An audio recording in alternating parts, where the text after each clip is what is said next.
Oke, assalamualaikum warahmatullahi wabarakatuh. Assalamualaikum warahmatullahi wabarakatuh. Selamat malam guys, ketemu lagi dengan tarantulaindonesia.com. Kalau kalian mau ngobrol-ngobrol sama kita bisa di WA 0853 2026 9353. Apa sih yang mau dilakukan sekarang adalah feeding lagi. Ya, kita akan feeding 3 sling gitu ya. Sebetulnya kita punya banyak sih, tapi yang kita akan shoot 3 ini ya.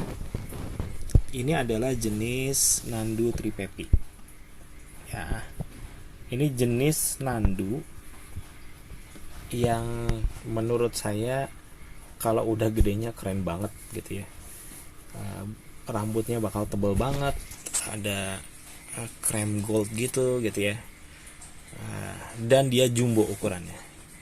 Awalnya segede-gede gini, tapi nanti kalau udah gede bakal keren banget gitu ya.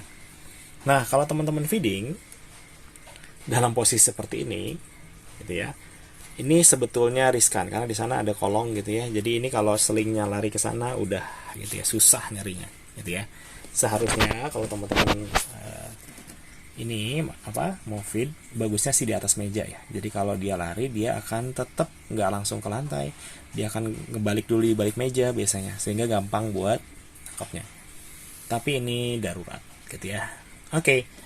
Apa sih seling segini mau dikasih makan apa? Mau dikasih makan ulat Hongkong gitu ya. Ada beberapa yang ini nih, yang paling kiri masih rada gendut, jadi kita akan pilih ulat Hongkongnya yang rada kecil gitu ya. Sementara yang ini ini proporsional sih segini. Ya, kita ambil ulat Hongkong yang rada kecil-kecil ya. Sebentar. Biar zoom dulu ya. First feed ambil ulat Hongkong yang rada kecil. Kita taruh. Kalau saya taruh langsung jauh gitu ya, dekat-dekatnya gitu, maka biasanya sih dia takut. Jadi kita taruh rada jauh dikit. Salah. Dan dia bergerak ya. Jadi gerakan ini yang dideteksi sama si sling. Kalau kita ngasih makan, dia nggak bergerak, dia nggak tahu ada makanan gitu ya. Nah, sling itu emang idealnya ditaruh tempat-tempat yang ya nggak terlalu luas sih, supaya makanannya gampang sama dia ketemu gitu. Ini ini itu kayaknya sling yang kedua ini rada-rada pengen makan ya tadi ya. Yang kedua ini kita kasih makan. Coba saya kasih makan turkis deh gitu ya. Sebentar, kita ambil dulu. Kecoa turkis ini harus disiapin sebelumnya sih, kalau enggak nangkapnya susah kalau cuma milih satu ya.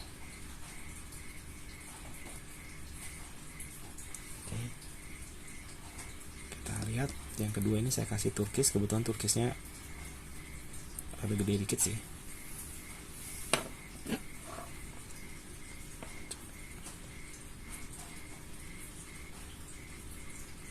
Kedeteksi, nggak diambil. Dia ngerasa mungkin terlalu besar ini. Dia ngerasa makanannya terlalu besar.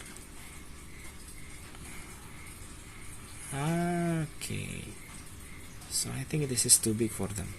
Tapi kita lihat. Serunya adalah memang kalau makanannya dikasih yang rada besar itu gulatnya, pergumulannya gitu.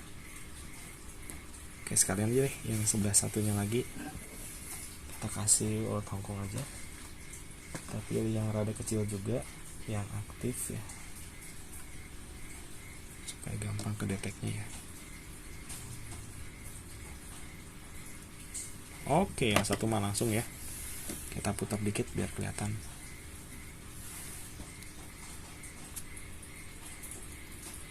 Yang ini tadi langsung diterkam ya, langsung strike. Kalau yang ini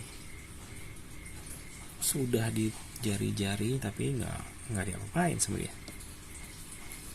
Kita lihat. Mungkin dia nggak berani. Jadi memang ukuran pakan harus sesuai sih. Nah, yang satu ini antara belum tahu, kayaknya yang sebelah kiri kayaknya belum tahu sih. Jadi mungkin kalau kita pindahin dia akan lebih aware ya.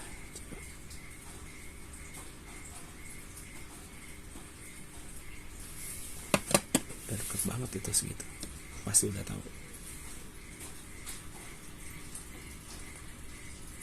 Nah nggak berani itu guys, nggak berani, artinya dia udah strike, terus si uletnya apa, dia ngeluh apa, menggeliat, tenaganya kerasa besar, jadi dia mundur backup gitu ya. Oke, kalau kasus seperti ini biasanya saya lihat kayaknya sih ini belum mau molting ya, kecuali yang tengah tapi udah gelap ini. Nah ini biasanya saya biarin aja, jadi nanti mungkin dia akan makan di ini ya, makan yang ketika nanti dia udah ini. Oke, ganti deh, karena ini nggak sempurna tiga-tiganya, saya pause dulu ya. Nanti kita ganti dengan 3 seling berikutnya, tetap Nandu Tripepi yang akan kita kasih makan ya. Oke, sekarang udah disiapin, masih sama seling Nandu Tripepi, ada 4, 1, 2, 3, 4 gitu ya. Yang satu ini baru saja molting, kayaknya mungkin minggu-minggu kemarin atau beberapa hari yang lalu molting ya. Oke, ya ini ada bekasnya, saya nggak tahu kelihatan ya, yang ini ya. Bekasnya kemungkinan besar dia mungkin nggak akan strike gitu ya, karena taringnya belum keras ya. Jadi perlu dikasih waktu si exoskeletonnya supaya keras, taringnya supaya keras gitu ya. Jadi sekitar 3-4 hari. Tapi kita coba aja, kita lihat apa dia mau makan ulat Hongkong gitu ya. Oke, kita ke yang pertama, zoom dulu. Oke, kita taruh daerah sininya. Yes, dimakan ya.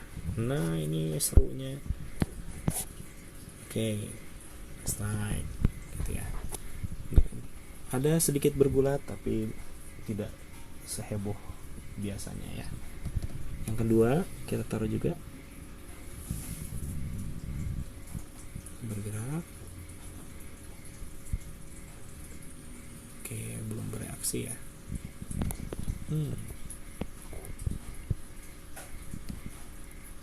Oke, kita move on lah ke yang satunya lagi ya, yang baru molting ya.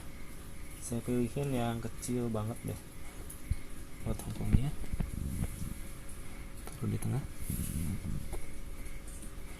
Oh, diambil. Yes. Biasanya memang kalau baru molting kan dia kehilangan banyak cairan ya sebetulnya ya. Makanya kalau ada kulit molting baru jadi itu mungkin dibiarin dulu ya, jangan langsung diangkat karena dia masih ada cairannya. Kadang-kadang dia minum dari situ. Jadi memang kalau yang baru-baru molting itu biasanya jadi rakus ya. Oke, yang satu lagi kita pilih juga yang kecil. Ada. Oke, kita taruh di tengah juga. Aduh, salah taruh. Sebelahnya deh. Nah, bergerak. Dia bakal tahu nih. Berani nggak? Nggak berani. Udah diambil tapi nggak berani. Kaget kali ya. Nah, seru ini kan. Yes, this is ini serunya. Yes. Nah, jadi ini salah satu kepuasan ketika ngasih makan ya. Dan ngasih makannya yang rada gede gitu ya. Ada perlawanan seperti itu gitu ya. Oke, mungkin tuh guys. Jadi ada jenis Nandu Tripepi yang saya udah bilang bahwa ini gedenya keren banget. Rambutnya bakal gomplok panjang gitu ya, kelihatannya ngisi gitu. Dan dia juga termasuk yang sering di luar ya, jadi ya terestrial gitu ya. Cuman sebetulnya dia opportunity burrow sih, kalau bisa ngeburu dia ngeburu. Tapi kalau settingnya dia di setting supaya nggak ngeburu gitu ya, di kandangnya dia bisa banget gitu ya. Oke, sampai ketemu di video selanjutnya. Ingat, kalau teman-teman ingin tahu bisa ke tarantulindonesia.com atau WA-WA-an sama kita di 0853 20 0853 2026 9353. Selamat malam.